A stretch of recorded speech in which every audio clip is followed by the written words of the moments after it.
Welcome back to another episode of Rock Boys Football. Heading into week 6, time to update the SEC power rankings, and we had a lot of movement along the SEC. I think most notably at the top of this conference, and I think at least when I look at the SEC, I think you're starting to see some separation between these top teams. Like if you ask me how I feel about the rankings in a numerical order, I don't feel that good, but I feel really dang good about the top 4 teams in this conference being legitimate SEC title contenders. And quite frankly, I think they're 4 out of the 5 best teams that we see in the country up to this point.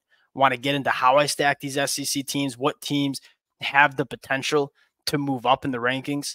Now, before we get into it, as always, and most importantly, let it fly in the comment section. Many of y'all know I live to be wrong, and I've been wrong plenty about this conference to start the 2024 season. Let it fly in the comment section. I'm sure not many people agree with these rankings. That's the beauty of doing it. Appreciate you guys rocking with it. If y'all do enjoy the content, consider subscribing to the channel. Without further ado, let's get into it. Let's start at the top. Alabama, for me, takes over the #1 spot for a couple of different reasons. Most notably, Jalen Milroe is a different quarterback than we saw in 2023. And we all had the question marks about Kalen DeBoer and how does Jalen Milroe fit what Kalen DeBoer wants to do. I don't think that was the question to ask. I think the question was, what is Kalen DeBoer going to do to build an offense around Jalen Milroe? What we've seen is he's done a phenomenal job. I think the biggest difference between Jalen Milroe from 2023 to 2024 is, one, they're leaning into his skill set. He's a phenomenal athlete. They're asking him to be an athlete. But I think more importantly, they seem to be simplifying the offense for him. Like you go back to 2023 when Jalen Milroe struggled, you could tell he was thinking too much. You look at 2024, he's just going out there letting it rip and playing. That's the best version of Jalen Milroe. And then on top of that, I think the offensive line, they answered some big-time questions for me.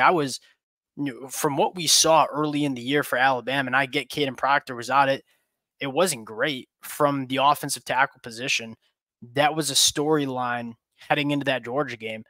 I thought they looked really good in pass pro. And then you look at Ryan Williams stepping up on the outside. I think they're much more multidimensional than I think some people in the national media give them credit for. Yes, Ryan Williams is the centerpiece in this Alabama offense, but there's a lot of different ways they can hurt you. They can hurt you with the tight ends. They can hurt you with the running backs, obviously with Jalen Milroe's legs. The one question we have with Alabama, at least in my opinion, when I look at this football team, is the secondary. It's young, but I think what's different between like Alabama secondary and then LSU secondary is there's reason to believe this Alabama secondary gets better. And you're starting a true freshman at cornerback. You're rotating in some other young cats as well. You look at LSU secondary, it's not good, but there's no reason to believe that it gets much better because the personnel just ain't there. Like I think you look at Alabama and say, like, this Alabama secondary I think is going to continue to improve as the season goes on because a lot of these guys who are playing are young guys that are just going to get better by pure experience. So I think this Alabama team checks a lot of boxes that you're looking for. You look at Texas. Hey, if you wanted to argue Texas is the #1 team in the SEC, the #1 team in the country, I wouldn't be the first one to argue with you. Like I think you could flip-flop those teams, and I really wouldn't argue. Tennessee over Georgia. I think Tennessee's checking all the boxes right now. Not only like everybody wants to talk about Nico and this Tennessee offense, I think they are elite along the lines of scrimmage. I mean, this front seven is one of the best, not only in the SEC, but in the country. What's the difference between Tennessee in 2024 and Tennessee in 2022? Tennessee looks like Alabama and Georgia in the front seven on that defense. And then you look at the offensive line. I mean, they went on the road to Norman, Oklahoma, a defense that I think is very, very good without their two starting tackles and won that football game. There's a lot more about this Tennessee team than just Nico at the quarterback spot. I think this team is extremely dangerous. You combine that with Josh Heupel and what he can do designing an offense, super high on Tennessee. And then Georgia. We saw the version of Georgia that we all expected in the second half. There are some question marks about Georgia that we got to see answered. Like we know they have the talent to win an SEC championship and to win a national championship. That's a given. Like we've seen what Kirby Smart does on the recruiting trail. The biggest question marks that have emerged for me is, one, what does Georgia go to when they're struggling on offense? Because we've seen it the last 2 weeks. You go back to the Kentucky game, never really could find a rhythm. You go back to the first half of the Alabama game, completely out of rhythm. You know, last year they had the run game. Last year they had Brock and Ladd. This year, they don't have that. And the run game's been a little bit underwhelming, but I think more importantly, when Carson Beck is struggling, who's the guy that is his safety blanket? I don't think you have that answer. You got a bunch of talented wide receivers that can do some different things, but I wouldn't say there's a true wide receiver one. I think the closest you get is Dominic Levitt, but he's not playing as consistently as you would like as well.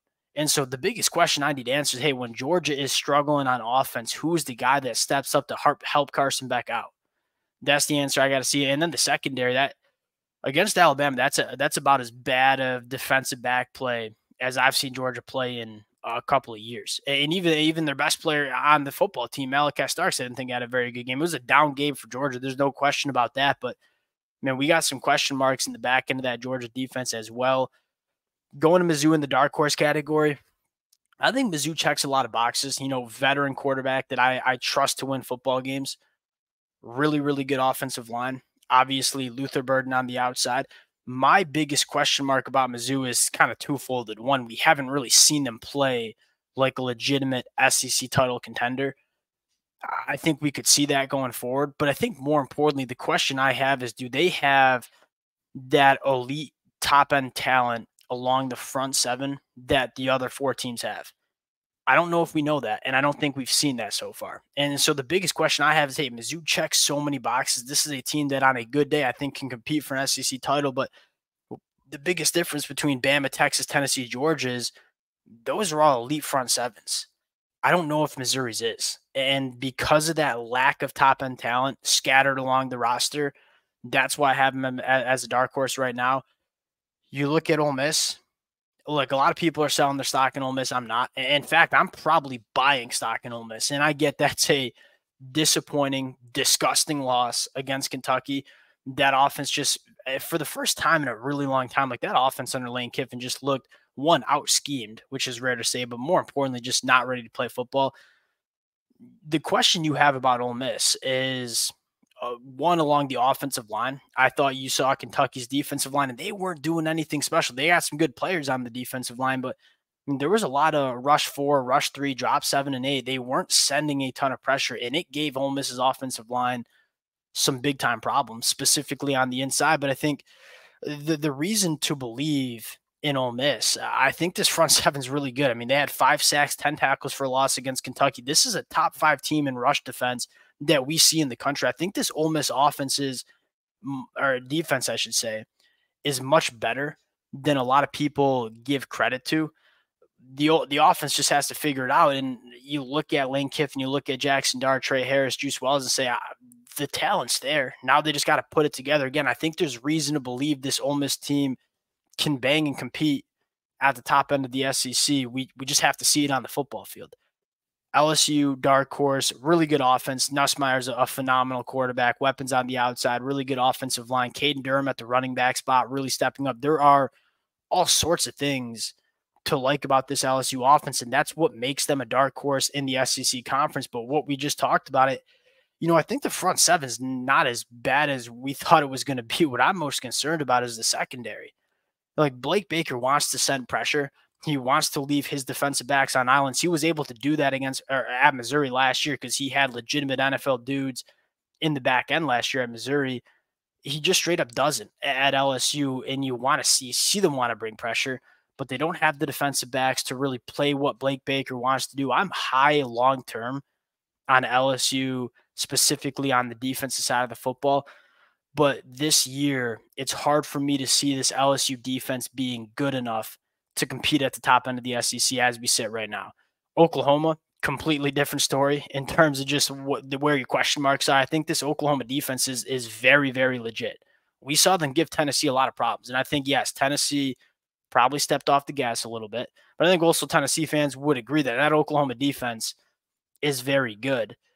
The problem with Oklahoma, you can't run the football, you can't pass protect. Now you're going to start a true freshman quarterback. That's a questionable recipe to consistently win games in the SEC.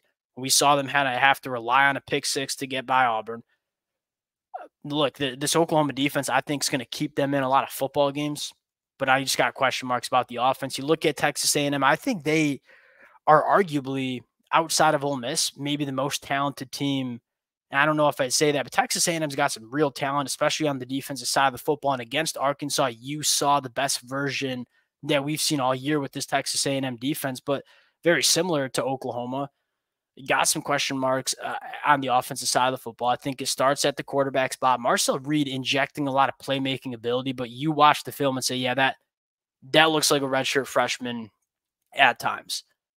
I think, secondly, they don't have the difference makers on the outside that I think some other teams in the SEC have.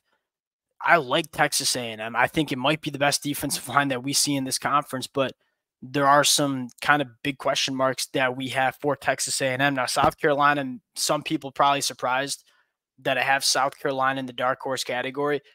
I had them in teams to watch. I had them on the lower tier, and then I got to thinking, I was like, how I'm going to talk about South Carolina is very similar to how I just talked about Oklahoma. I think the South Carolina defense is legit. I think the defensive line is very, very good, especially with the emergence of true freshman Dylan Stewart. I think the secondary looks way better because they actually have a pass rusher up front. This defense is top 20 defense in the country. They're sacking the quarterback 11% of dropbacks. There's a lot to like about South Carolina's defense, but again, the offense, you got question marks about the quarterback spot. You got question marks about the pass catchers, question marks on the offensive line. There's a lot of question marks about this South Carolina offense in general. That's why you have them as a dark horse, because I think very similar to Oklahoma, their defense can keep them in some football games. Now we got to see the offensive line kind of put it together. And again, I think there's more reasonable. I think there's reason to believe it gets better. Like Lenore Sellers, the young quarterback there, starting a true freshman at left tackle, and Josiah Thompson. There's reason to believe it gets better, but as of right now, you want to see it before you really start moving South Carolina up the totem pole in the SEC. Now, bottom half of the SEC, I don't think it's as deep as we're used to seeing, although maybe it is. Getting into Kentucky first, this two back-to-back performances have been really impressive. They had a horrible game against South Carolina, gave up some massive plays in that football game on both sides of the football. Looked really, really good against Ole Miss. They win a particular way. Like, I don't think we have a ton of belief in the offensive line and pass protection. I don't think we have a ton of belief in the passing attack. I don't think we have a ton of belief in the Kentucky offense in general, but the defense is now back-to-back weeks giving really good teams some problems. I can see why Kentucky fans are frustrated with me putting them behind Ole Miss. If we play that game 10 times, how many times is Kentucky winning is probably my question, but hand up. Like, I was high in Kentucky heading in, soured on them after the South Carolina loss. The last 2 weeks, they've been, in my mind, very, very impressive. Arkansas, this team's a roller coaster. Like, this is a team that I think can give some of the top end teams in the SEC some problems, especially with what they can do on offense. I think the defense is massively improved. That being said, Arkansas, Auburn, two very similar conversations where I think the team is good. I think the team is, in fact, better than what their record says. But, man, they just can't figure out how to win football games. They lose football games. You know what I mean? Like, I think they're good enough to win a lot of games, but when the moment matters the most, it just seems like this Arkansas and Auburn team just struggle to make it happen in the big moments.